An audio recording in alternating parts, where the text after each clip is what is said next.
All right, welcome back to another episode of Time Out with the Sports Doctor.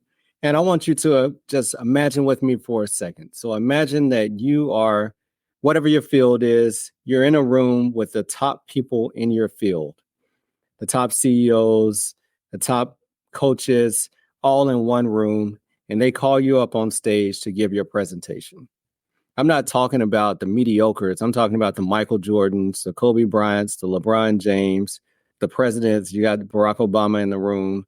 You have the GOATs in your field, and you're called up on stage to give your presentation. So I want you to imagine that, because that's the situation that I was in recently. I had the opportunity to speak in front of Dr. Eric Thomas, Jeremy Anderson, their coaches, and their team. I had the opportunity to give my presentation in front of them. And not only to give that presentation, but to be critiqued by them. So they're used to hearing from the top people in the world and working with them day in and day out. And here I am with the opportunity to speak in front of this group. So imagine that, because that sets the stage for what you're going to hear today.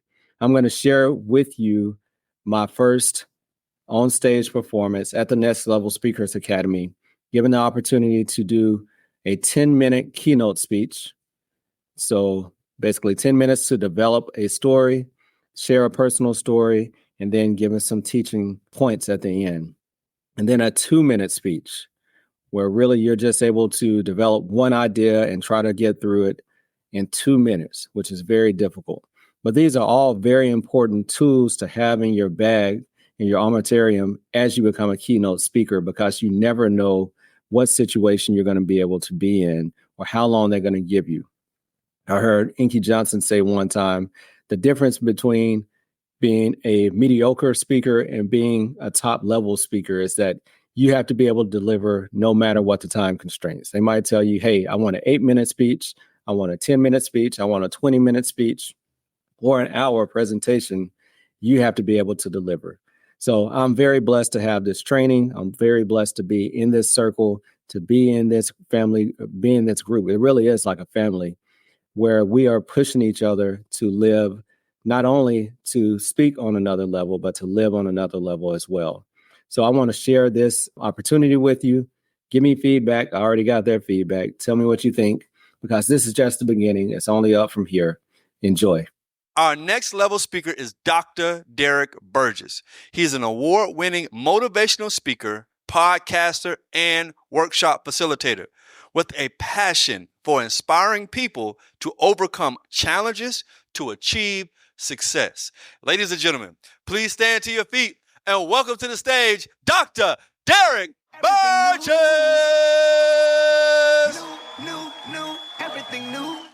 Atlanta, Georgia, let's go. All right. Thank you.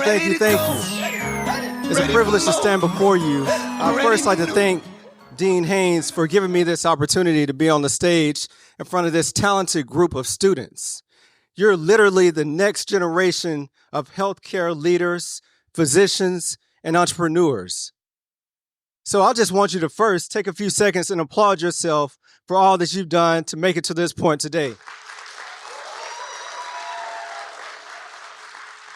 I can remember like it was yesterday, sitting in your seat, anxious and eager about the possibility of becoming a physician, but also having doubt and fear of, did I really have what it took to be a physician? See, I'm from Muscle Shoals, Alabama, where physicians don't tend to look like me. In fact, I only knew one African-American physician in my whole childhood. So I was trying to do something that I've never seen done before. And I know that some of you can identify with that. So I want to today be able to share my story and share some of the skills and tactics that I had to use to overcome that self-doubt. Does anyone here like taking tests? Right. Has anyone here ever failed a test? All right. Well, I can understand that because I've been there. Okay. See, I'm the grandson of two indentured servants who my grandmother escaped from slavery or indentured servitude in South Mississippi in the middle of the night to move to North Alabama for a better life. My grandfather stood beside Dr. Martin Luther King on Edmund Pettus Bridge, marching from Selma to Montgomery for voting rights so we can have the freedoms that we have today. My parents both integrated the public school systems in Alabama in the late 1960s. My mother was the first person in her family to attend college, and then she made the decision to come home with my brother and I to make sure that we had the foundation that we needed. And my father was a serial entrepreneur. So while holding down a full-time job, he had multiple things on the side to make sure that we could have a future for ourselves.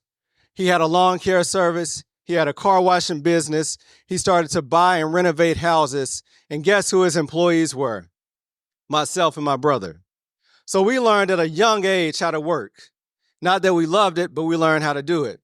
And he taught us work ethic. Even though he did not really strive in education, it doesn't mean that he took it easy on us. I can remember when I was in the 3rd grade coming home with my report card, very excited because I made the honor roll again, presenting my report card to my dad, and he said, "Good, son, but next time I don't want to see any B's on your report card." I was devastated. Literally went to my room and cried because I was like, I'm doing well. Why is my father not excited? Why is he not happy? Because he knew that I had more inside of me than what I was putting out. So when's the last time you challenged yourself? Or when's the last time you've been challenged? So many times I'll think about what would have happened if I wasn't challenged in the 3rd grade. Would I've really been able to stand up to some of these things that I had to take over the time? As healthcare providers, we spend a large portion of our lives focused on our training as well as taking care of other individuals. But I'm calling a timeout because life can change in an instant. We know it's difficult to fathom that a sudden illness, injury, or death could put you and your family in a devastating financial situation. But that's where Dr. Stephanie Pearson and her unique team of advisors at Pearson Ravitz come into play. They focus on empowering physicians like yourself to protect your most valuable asset, your income, and life's most important people, your family. So go to PearsonRavitz.com to make sure that you are protected today. So I mentioned, my dad was hard on us. He made us work, and I didn't like the work. So he said, there's 2 options. You can either work hard or you can get your education. He fooled me because I definitely didn't want that hard work, but I didn't know that education wasn't going to free me from working hard, right? All right. So I mentioned test. So I've never been a great test taker. You know who I'm talking about.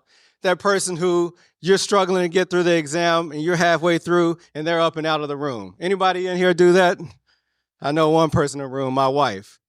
Or I'm not that person who can just not study and then show up and take the test and do well. But the career that I'm going down requires me to take a lot of tests. And I'm not talking little tests. I'm talking about major exams, from the ACT to get into college, MCAT to get into medical school, medical licensing exams to get my MD, in-training exams as a resident to finish residency, and then the granddaddy of them all, the American Board of Orthopedic Surgery. Possibly the toughest test in medicine and probably the biggest test in my life. So 2012, I'm able to successfully complete residency, and here I am with one more test to the good life, right? So I study every day for 6 months, literally for 6 months. 9-hour test, I show up, I'm doing my thing, I finish the exam, and then we have to wait 6 weeks to get the results. Tick-tock, tick-tock, and then the email comes in. And if you ever open one of these emails, you know exactly what I'm talking about. If you do not see congratulations on that first line, you're probably in trouble. I was in trouble. I failed the test literally by 1 point. I was devastated. What do I do? But I said, okay, 1 point, no problem. Take it again next year, be just fine. But life be lifing sometimes, right? So another move, 2 more children, another job change, and here I am still trying to overcome this 1 point. This test was literally taking over my life. I can remember just the holidays based off of when it was time to register for the exam again, when it was time to start studying for the exam again. Every year I had to go to a review course on my anniversary weekend. this test was taking over my life. So I had to do like the emergency broadcasting system. It's only a test. I had to start telling myself it's only a test. So no matter what you're going through in life, whether it's an actual examination or it's a test in life, it's literally only a test. That test didn't know anything about what I've been through to get to that point. That test didn't know anything about the fact that I was already able to take care of patients and do surgery. It's only a test. So I had to literally shift my mindset to be able to get to the point to be able to pass that test. And thank God I was able to overcome that. So I would like to share with you some of the strategies that I had to use to overcome that test. Not only that test, but many other tests that I face in life. So 3 things. I have coaching, I have community, and I have confession. So coaching. A coach is someone who has done what you're trying to do. Someone who's already walked that path. Someone who is vested in you, seeing you do well. You might have to pay for it, but it will be well worth your investment if you choose the right coach. Also, a mentor. A mentor is someone who's gone before you as well, who can help you along the way. Okay? So also, that's coaching. How about community? Community are people who you surround yourself with, who have like goals, who like-minded, people who want to see you do well. So there's a saying that says, show me your 5 closest friends and I can tell you your future. So you want to make sure that you're not the smartest person in the room all the time. You want to make sure that you have people who you will actually listen to their feedback, your accountability partners. So make sure that you're surrounding yourself with good people. And then the last thing, confession. So when I started medical school, we sat in this large auditorium and they said, look to your left and look to your right because someone would not be finishing medical school with you. And then the next thing they said is take out a sheet of paper and write down these words. I have what it takes to be a physician. At that point, I didn't even know what affirmations were, but I knew that I wrote that down and I continued to say it to myself as I would struggle late nights with studying, as I would run up against exams or things that I didn't understand. I have what it takes to be a physician. Now I better understand what affirmations are, and I do them with my children. We do them as a family because I want them to understand that you have to speak life over yourself. Words are powerful. And if you're not telling yourself what you can do, you can't expect the world to have your back. So I'd like to take you through a little exercise if you don't mind. First, I'm not going to ask you to stand up, but just repeat after me, and we're going to go through some of my favorite affirmations. So number 1, I am powerful. Can you just say that?